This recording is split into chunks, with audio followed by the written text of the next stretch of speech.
یس، انہوں نے سر کے اشارے سے اجازت دی۔ وہ ہاتھ میں قرآن پکڑے اپنی نشست سے اٹھی۔ سر، مجھے ایک بات نہیں سمجھ میں آئی۔ میرے پاس بغیر ترجمے والا مصحف ہے، اس میں مذکورہ آیات میں واقعتاً یقین کا لفظ استعمال ہوا ہے، سو اس کا مطلب موت کیسے ہوا؟ دونوں الفاظ میں خاصا فرق ہے۔ اس کا مطلب موت ایسے ہے کہ وہ ذرا دیر کو رکے اور بغور اسے دیکھا۔ میں نے اس کا مطلب موت نکالا ہے۔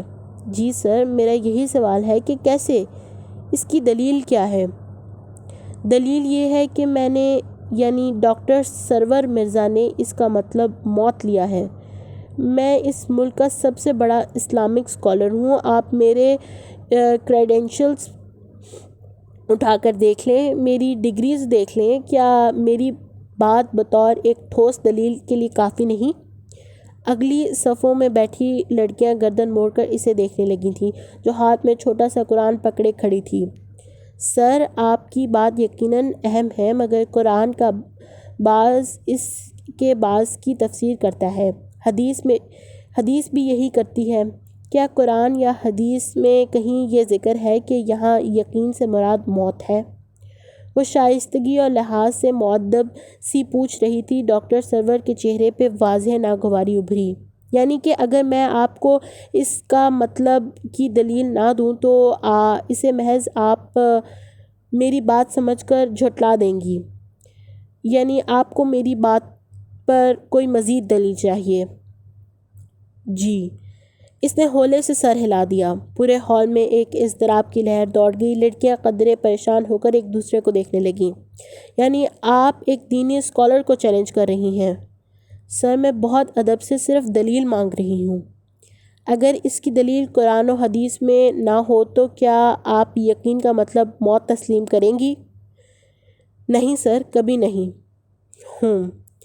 ڈاکٹر سرور نے گہری سانس لے کر ہال پہ نظر دوڑائی۔ کیا کوئی اور بھی ہے جو اپنی عمر سے زیادہ طویل تجربے کے حامل ایک اسکالر کو چیلنج کر کے کسی اور کو بھی دلیل چاہیے؟ بہت سے سر نفی میں ہلے۔ وہ اکیلی کھڑی تھی۔ یعنی 300 لڑکیوں میں سے ایک لڑکی کو دلیل چاہیے؟ یہی پڑھا رہے ہیں آپ لوگ اس مسجد میں؟ کون ہے آپ کی کلاس انچارج؟ میڈم مصباح کھڑی ہوئیں۔ کیا آپ اس ناکام کلاس رپورٹ کی ذمہ داری لیتی ہیں؟ 1 آؤٹ آف 300۔ جی سر۔ میڈم مصباح کا سر قدرے جھک گیا۔ ڈاکٹر سرور نے محمل کو دیکھا۔ کیا آپ کو ابھی بھی دلیل چاہیے؟ جی سر۔ کچھ دیر خاموشی سے اس کا چہرہ دیکھتے رہے، پھر ہلکا سا مسکرائے۔ سورہ المدثر آیت نمبر 17 تا 13 میں یقین کا لفظ موت کے لیے استعمال ہے۔ وہاں سے ہم دلیل لیتے ہیں کہ یہاں بھی یقین سے مراد موت ہے۔ مجھے خوشی ہے کہ آپ نے مرعوب ہوئے بغیر ادب کے دائرے میں رہ کر مجھ سے دلیل مانگی، اور مجھے افسوس ہے کہ صرف ایک بچی نے یہ جرأت کی، باقی سب خاموش رہیں۔ 299 لڑکیوں میں یقین ابھی بھی کم موجود ہے، جو کہ ایک قرآن کی کلاس کی ناکام کارکردگی کا ثبوت ہے۔ کیا کوئی شخص ڈگریوں کا پلندہ لے کر آپ کے سامنے آئے، خود کو سب سے بڑا مذہبی اسکالر بتائے تو آپ اس کی بات کو بطور دلیل مان لیں گی؟ کیا آپ کو پہلے دن ہی نہیں بتایا گیا کہ دلیل صرف قرآن اور حدیث کی ہوتی ہے، کسی عالم کی بات کی دلیل نہیں ہوتی؟ پھر بہت سی گلابی اسکارف میں لپٹے سر جھک گئے۔ محمل سرخ روئی اپنی نشست پہ بیٹھی۔ ڈاکٹر سرور اور بھی بہت کچھ کہہ رہے تھے، مگر وہ سورہ مدثر کھول کر اس آیت کو کاؤنٹر چیک کر رہی تھی۔ سورہ المدثر 13 تا 17 تک کا ترجمہ ڈاکٹر سرور کی تصدیق کر رہا تھا۔ محمل لیکچر کے بعد وہ کوریڈور میں سے گزر رہی تھی جب فرشتے نے اس کے پیچھے سے پکارا۔ اس کے قدم وہیں ٹھہر گئے، مگر وہ مڑی نہیں۔ فرشتے تیزی سے چلتی اس کے قریب آئی۔ I am so proud of you محمل۔ وہ یقیناً بہت خوش تھی۔ گرے اسکارف میں مقید اس کا چہرہ دمک رہا تھا۔ محمل اجنبی سی نظروں سے اسے دیکھ رہی تھی۔ ڈاکٹر سرور تم سے بہت خوش ہیں۔ انہوں نے ایک سیمینار کے لیے تمہارا نام دے دیا ہے اور تم میرے ساتھ ادھر جا کر اسپیچ کرو گی۔ آپ کے ساتھ؟ وہ بولی تو اس کی آواز میں خزاؤں کی سی خشکی تھی۔ پھر مجھے نہیں جانا۔ کیا مطلب؟ فرشتے کی مسکراہٹ پہلے مدھم ہوئی، پھر آنکھوں میں حیرت الجھی۔ مجھے جھوٹے لوگ سخت ناپسند ہیں۔ محمل؟ وہ ششدر رہ گئی۔ میں نے کون سا جھوٹ بولا ہے؟ یہ سوال آپ خود سے کیوں نہیں کرتی؟ تم سے کسی نے کچھ کہا ہے؟ میں بچی نہیں ہوں فرشتے۔ وہ گویا پھٹ پڑی تھی۔ اندر سے ابلتے لاوے کو باہر کا راستہ نظر آ گیا تھا۔ آپ کیوں گئی میرے آغا جان کے پاس؟ کیا لگتے ہیں وہ آپ کے؟ میں ایک یتیم لڑکی ہوں، کیا آپ کو یتیم کے مال میں سے حصہ چاہیے؟ کیوں کہ آپ نے ایسی حرکت؟ آپ کو جانے کس اونچی مسند پہ بٹھا رکھا تھا۔ میں نے بہت بری طرح خود کو گرایا ہے آپ نے۔ میں سوچ بھی نہیں سکتی کہ آپ ایسے کریں گی۔ کیا رشتہ ہے آپ کا مجھ سے؟ آپ جھوٹ نہیں بولتی، مگر سچ چھپانا بھی تو جھوٹ ہوتا ہے۔ میں نے پوچھا کہ آپ کی پھپھو کی بیٹی کا کیا نام ہے؟ آپ نے نہیں بتایا۔ کیوں؟ آخر کیوں؟ فرشتے کا سفید چہرہ مزید سفید ہوتا گیا۔ جذبات سے آری، بالکل ساکت جامد، وہ بنا پلک جھپکے محمل کو دیکھ رہی تھی۔ کتنی ہی دیر وہ کچھ کہہ نہ سکی، پھر آہستہ سے لب کھولے۔ کیونکہ میری پھپھو کی بیٹی کا نام فائقہ ہے۔ جی؟ اس کا دماغ بھگ سے اٹھ گیا تھا۔ میں نے کہا تھا نا کہ تم نہیں جانتی، میری پھپھو کی بیٹی کا نام فائقہ ہے۔ میں فرشتے ابراہیم ہوں، آغا ابراہیم کی بیٹی۔ جو اپنے گھر میں کسی سے پوچھ لو۔ مگر وہ تمہیں کیوں بتائیں گے؟ وہ میری حیثیت تسلیم نہیں کرتے تو تمہیں کیسے بتائیں گے؟ وہ تھکے تھکے انداز میں کہہ کر اس کے ایک طرف سے نکل گئی۔ محمل مڑ کر اس کو جاتا دیکھ نہ سکی۔ اسے تو جیسے کسی نے ادھر ہی برف کا بنا دیا تھا۔ وہ دھواں دھواں ہوتے چہرے کے ساتھ بیچ کوریڈور میں بت سا بنی کھڑی رہی۔ فرشتے ابراہیم؟ آقا ابراہیم کی بیٹی؟ اسے پوری مسجد میں ان چند الفاظ کی گونج پلٹ کر سنائی دے رہی تھی۔ اسے نہیں معلوم کہ وہ کن قدموں سے پہ چل کر مسجد کے گیٹ تک آئی تھی۔ بس وہ پتھر کا بت بنی خود کو گھسیٹتی ہر شے سے غافل چلتی جا رہی تھی۔ اس کا بیگ اور کتابیں کلاس میں رہ گئے تھے۔ اس نے انہیں ساتھ نہیں لیا تھا۔ اسے لگ رہا تھا کہ اس کا بہت کچھ مسجد میں کھو گیا ہے۔ وہ کیا کیا سمیٹتی۔ برابر والے بنگلے کی دیوار کے ساتھ نصب بینچ پہ وہ بیٹھی، آغا ابراہیم کی بیٹی، فرشتے ابراہیم۔ اس کا دماغ انہی دو جملوں پہ منجمد ہو گیا۔ آگے بڑھتا تھا نہ پیچھے بڑھتا۔ دور کہیں یاد کے پردے پہ آغا جان کی آواز لہرا رہی تھی۔ اس لڑکی سے کچھ بعید نہیں، آج پھر میرے پاس آ گئی تھی۔ پھر آ گئی تھی؟ اس کا ذہن جیسے چونک کر بیدار ہونے لگا تھا۔ پھر کا مطلب تھا وہ پہلے بھی ادھر آتی جاتی تھی۔ وہ سب اس کو جانتے تھے اور شاید اس کے خائف بھی تھے۔ تو کیا وہ واقعی آغا ابراہیم کی بیٹی تھی؟ نہیں۔ اس نے تنفر سے سر جھٹکا۔ آغا ابراہیم کی صرف ایک بیٹی ہے اور وہ محمل ابراہیم۔ میری کوئی بہن نہیں ہے، میں نہیں مانتی۔ وہ زور زور سے نفی میں سر ہلا رہی تھی۔ اسے لگ رہا تھا کہ آج اس کے دماغ کی رگ پھٹ جائے گی۔ غصہ تھا کہ اندر ہی اندر ابلا جا رہا تھا۔ کیا واقعی وہ ابا کی بیٹی ہے؟ مگر اس کی ماں کون ہے؟ میری ماں؟ نہیں۔ مگر مجھے کون بتائے گا؟ آغا جان اور تائی تو کبھی نہیں، اماں کو تو شاید پتہ بھی نہ ہو۔ پھر کس سے پوچھوں؟ وہ چکرا کر رہ گئی اور سر دونوں ہاتھوں میں گرا لیا، مگر اگلے ہی لمحے جیسے جھٹکے سے اس نے سر اوپر اٹھایا تھا۔ ہمایوں! اور پھر اس نے کچھ سوچے سمجھے بغیر اس کے گیٹ کی طرف بھاگنا شروع کر دیا۔ صاحب اندر ہیں؟ مجھے اندر جانا ہے۔ جی آپ چلی جاؤ۔ وہ چوکی دار فوراً سامنے سے ہٹا۔ وہ اندر کی طرف دوڑی۔ شاہانہ طرز کا لاؤنج خالی تھا۔ وہ ادھر ادھر دیکھتے آگے بڑھی۔ پھر کچن کے کھلے دروازے کو دیکھ کر رکی۔ کچھ سوچ کر وہ کچن میں آئی۔ ماربل فلور کا چمکتا صاف ستھرا کچن خالی تھا۔ چمچوں کا اسٹینڈ سامنے ہی تھا۔ اس نے لپک کر ایک بڑی چھری نکالی اور آستین میں چھپا لی اور باہر آئی۔ ہمایوں!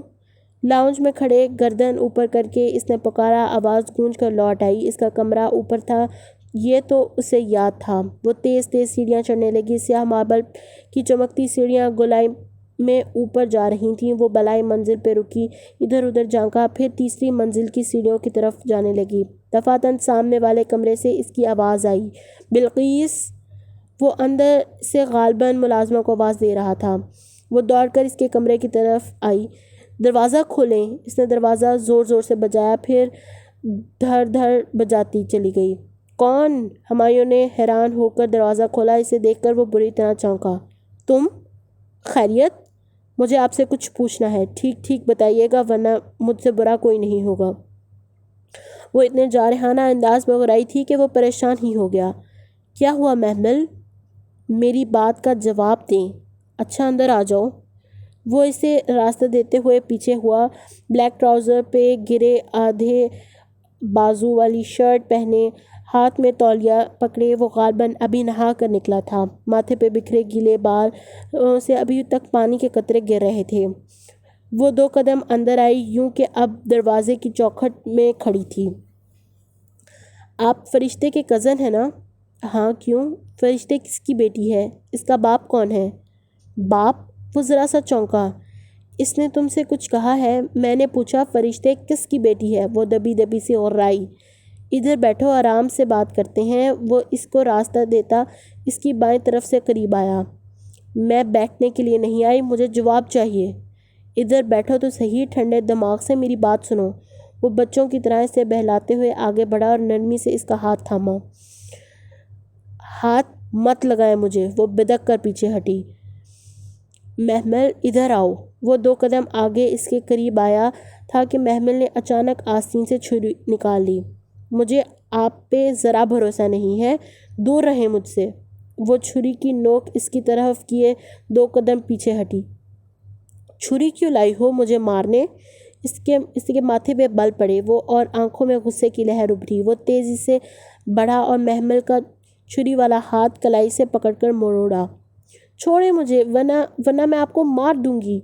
وہ اس کی مضبوط گرفت کے باوجود کلائی چھڑانے کی کوشش کر رہی تھی اور دوسرے ہاتھ سے اس نے اس کے کندھے کو پیچھے دھکیلنا چاہا۔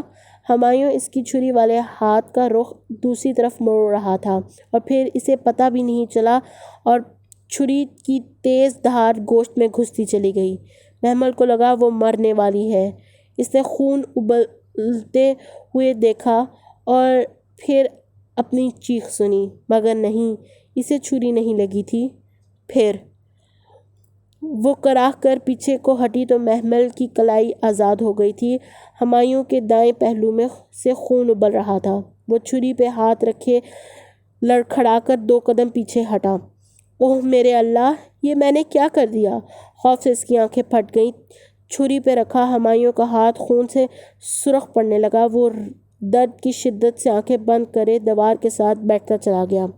وہ دہشت زدہ اسے دیکھ رہی تھی۔ اس کا پورا جسم کانپنے لگا تھا۔ یقین ہی نہیں آ رہا تھا کہ یہ سب اس نے کیا ہے۔ خدایا، یہ کیا اس نے کر دیا؟ وہ پھٹی پھٹی آنکھوں سے اس کو دیکھتی قدم قدم ہٹنے لگتی اور پھر یہ ایک دم مڑی اور تیزی سے سیڑھیاں پھلانگنے لگی۔ پوری قوت سے لاؤنج کا دروازہ کھول کر وہ باہر بھاگی تھی۔ چوکیدار گیٹ پہ نہیں تھا، کہاں تھا، اسے پرواہ نہیں تھی۔ وہ تیز دوڑتی ہوئی مسجد میں داخل ہوئی۔ فرشتے کدھر ہیں؟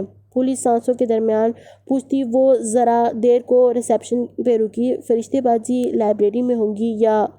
اس نے پوری بات سنی نہیں اور راہداری میں دوڑتی گئی۔ لائبریری کے اس کونے میں کرسی ڈالے وہ دونوں ہاتھوں میں چہرہ چھپائے بیٹھی تھی۔ وہ بدحواس بھاگتی ہوئی اس کے سامنے آئی۔ آہٹ پہ فرشتے نے چہرے سے ہاتھ ہٹایا اور اسے دیکھا۔ میں جانتی ہوں تم ہرٹ ہوئی ہو، ایک گہری سانس لے کر وہ اپنی راہ میں کہنے لگی، اور میں نے اسی ڈر سے تمہیں نہیں یہ پہلے بتایا۔ کہتے کہتے فرشتے نے نگاہ اٹھا کے اس کو دیکھا اور پھر اگلے الفاظ میں اس کے لبوں پہ دم توڑ گئی۔ محمل کے چہرے پہ ہوائیاں اڑی ہوئی تھیں۔ محمل کیا ہوا؟ وہ پریشان سی کھڑی کھڑی اس کو دیکھ رہی تھی۔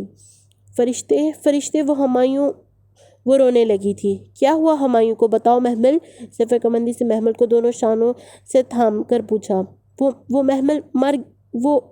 وہ ہمایوں مر گیا ہے۔ محمل کے شانوں پہ اس کی گرفت ڈھیلی پڑ گئی۔ اسے لگا وہ اگلا سانس نہیں لے سکے گی۔ یہ کیا کہہ رہی ہو؟ میں نے جان بوجھ کر نہیں ہمایوں سے، وہ اسے چھری لگ گئی ہے، میں نے غلطی سے اسے میری، وہ کدھر ہے ابھی؟ فرشتے تیزی سے بھاگی تھی اپنے گھر بیڈ روم میں۔ فرشتے نے اگلا لفظ نہیں سنا اور تیزی سے باہر بھاگی۔ وہ کہیں بھی جاتی تو ہمیشہ اس کا ہاتھ پکڑ کر آگے جاتی، مگر اس بار وہ اس کا ہاتھ نہیں تھام کے جا رہی تھی۔ آج وہ پہلی دفعہ اس سے ہاتھ چھڑائے اکیلی ہی بھاگ رہی تھی۔ اسے خود بھی کچھ سمجھ نہیں آ رہا تھا، بس وہ بھی فرشتے کے پیچھے لپکتی تھی۔ ہمایوں، ہمایوں! وہ محمل کے آگے بھاگتی ہوئی ہمایوں کے لاؤنج میں داخل ہوئی تھی اور اسے آوازیں دیتی سیڑھیاں چڑھ رہی تھی۔ ہمایوں! وہ آگے پیچھے گول سیڑھیوں کے دہانے پہ رکی تھی۔ ہمایوں کمرے کے بیرونی دیوار کے ساتھ لگا زمین پہ بیٹھا تھا، خون آلود چھری اس کی طرف رکھی تھی۔ ہمایوں، تم ٹھیک ہو؟ پریشان سی گھٹنوں کے بل اس کے سامنے آ بیٹھی، اس نے جیسے چونک کر آنکھیں کھولیں۔ تم ادھر؟ اپنے سامنے گھٹنوں کے بل بیٹھی فرشتے سے ہوتی ہوئی اس کی نظر کے پیچھے محمل پہ جا رکی۔ مجھے محمل نے بتایا کہ فرشتے تم جاؤ اور اس بے وقوف لڑکی کو بھی لے جاؤ یہاں سے۔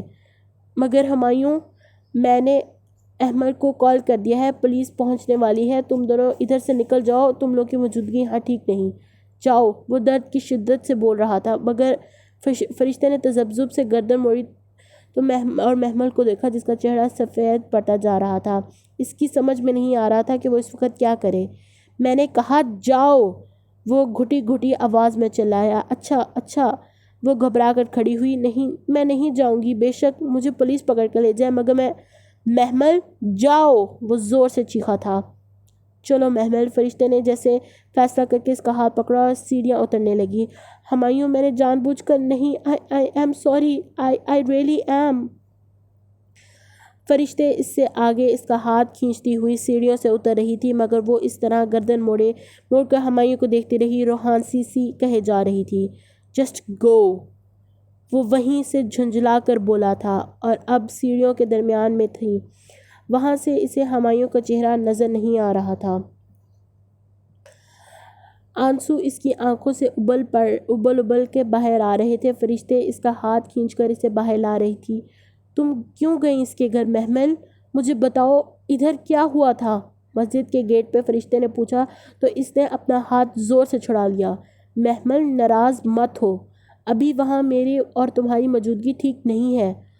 وہ ادھر مر رہا ہے اور آپ، اس کی آنکھوں سے متواتر آنسو گر رہے تھے۔ وہ ابھی اسے ہسپتال لے جائیں گے، زخم بہت زیادہ نہیں تھا، وہ ٹھیک ہو جائے گا۔ مگر تم نے اسے کیوں مارا؟ میں بھلا یوں ہمایوں کو کیسے مار سکتی ہوں؟ میں کیسے کر سکتی ہوں ایسا؟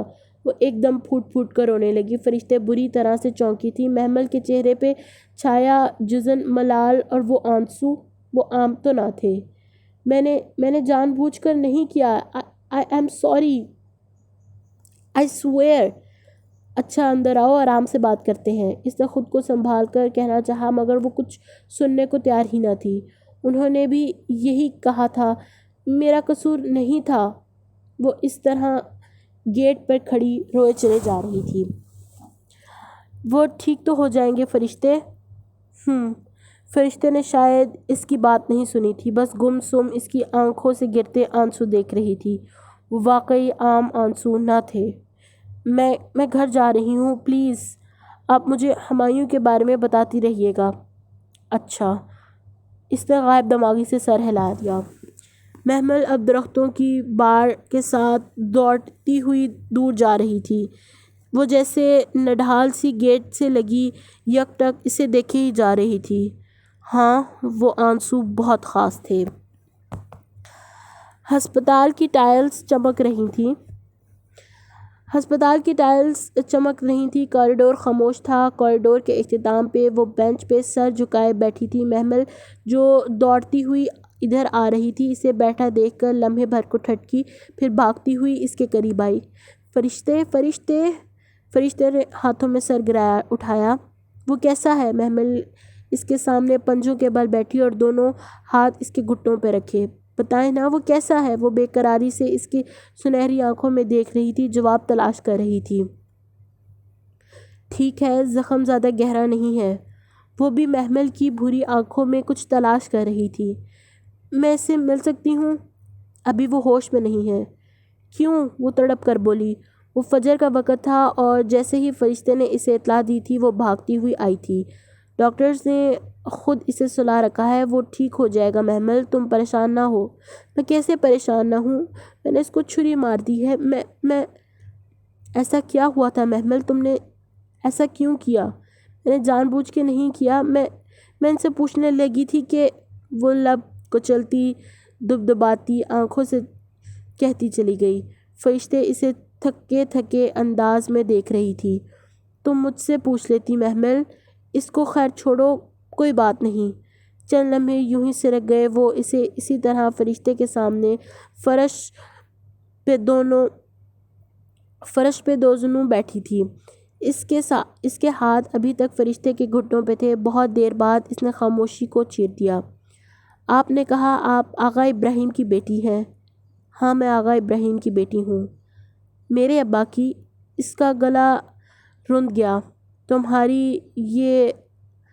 تمہیں یہ انہونی لگتی ہے؟ سوائے تمہارے سب بڑوں کو علم ہے، تمہاری امی کو بھی۔ امی کو بھی؟ اسے جھٹکا لگا تھا۔ ہاں، ابا مجھ سے ملتے تھے۔ میری امی ان کی فرسٹ وائف تھیں۔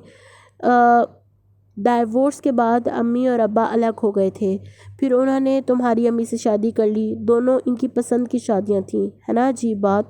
خیر، مجھ سے وہ ہر ویکنڈ پہ ملنے آتے تھے۔ میں اپنے چچوں سے متعارف تو نہ تھی، مگر وہ سب جانتے تھے کہ میں کون ہوں، کدھر رہتی ہوں۔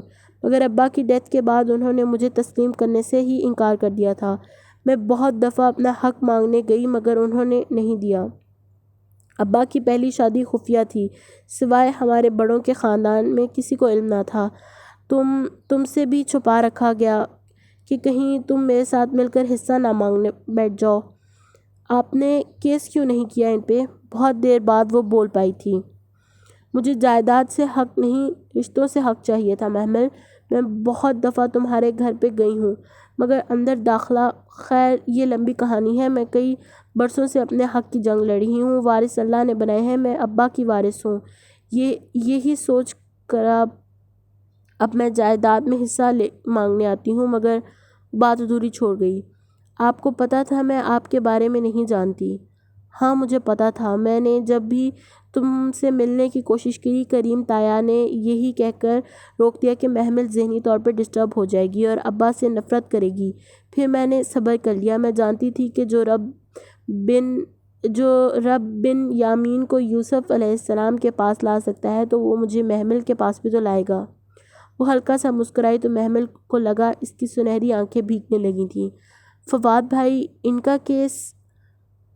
ہمایوں نے مجھے بتایا تھا کہ میری کزن فواد نے اس کے ساتھ کسی لڑکی محمل کا معاملہ طے کیا ہے۔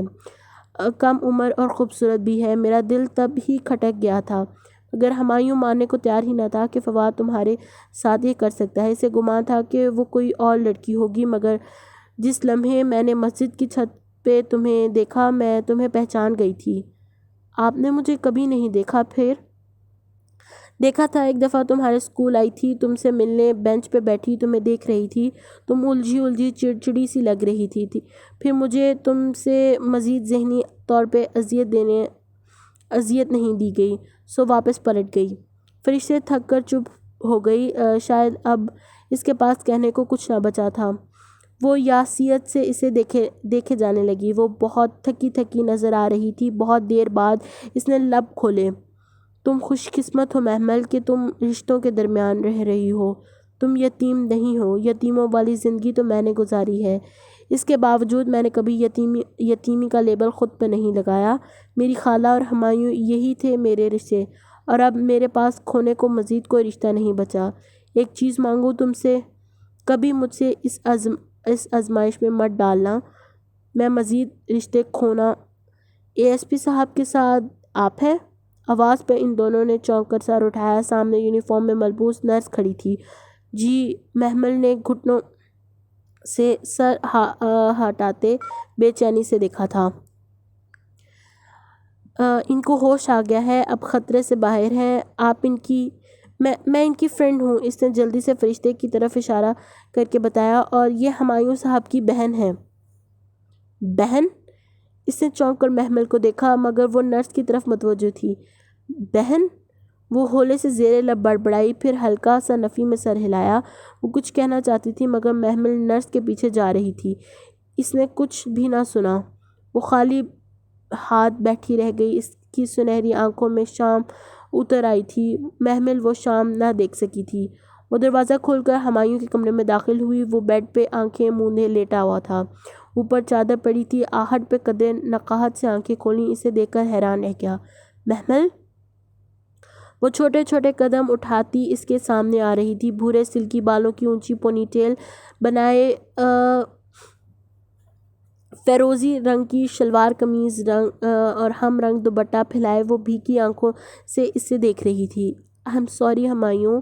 آنسو آنکھوں سے پھسل رہے تھے۔ وہ باوقت مسکرائی۔ ادھر آؤ۔ وہ چند قدم آگے بڑھی۔ اتنی غصے میں کیوں تھیں؟ مجھے معاف کر دیں پلیز۔ اس نے بے اختیار دونوں ہاتھ جوڑ دیے۔ ہمایوں نے بایاں ہاتھ اٹھایا اور اس کے بندھے ہوئے ہاتھوں کو تھام لیا۔ تم نے کیوں کہا تھا کہ تمہیں مجھ سے کوئی امید نہیں ہے؟ تو کیا رکھتی امید؟ اس کے دونوں ہاتھ اور ہمایوں کا ہاتھ اوپر تلے ایک دوسرے میں بند ہو گئے تھے۔ تمہیں لگتا ہے میں بیچ راہ میں چھوڑ دینے والوں میں سے ہوں؟ کیا نہیں ہے؟ آنسو اس طرح اس کی آنکھوں سے ابل رہے تھے۔ کیوں اتنی بدگمان رہتی ہو مجھ سے؟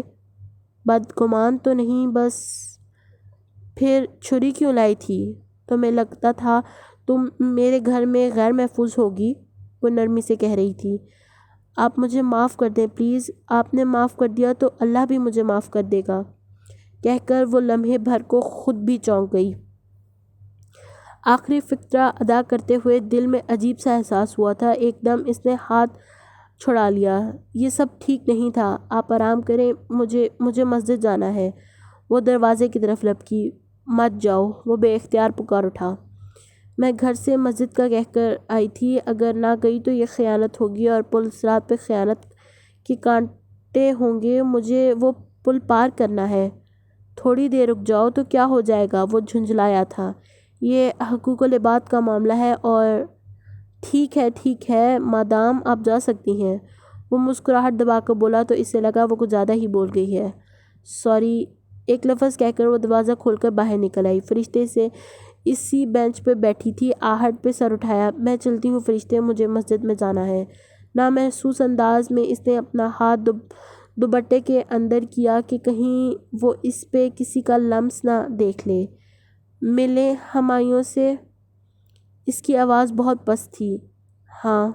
اس نے بے اختیار نگاہیں چلانی۔ فرشتے اس کی گردن اٹھائے اسے دیکھتی رہی تھی۔ جانے اس کے چہرے پہ کیا کھوج رہی تھی؟ وہ جیسے گھبرا کر جانے کو پلٹی۔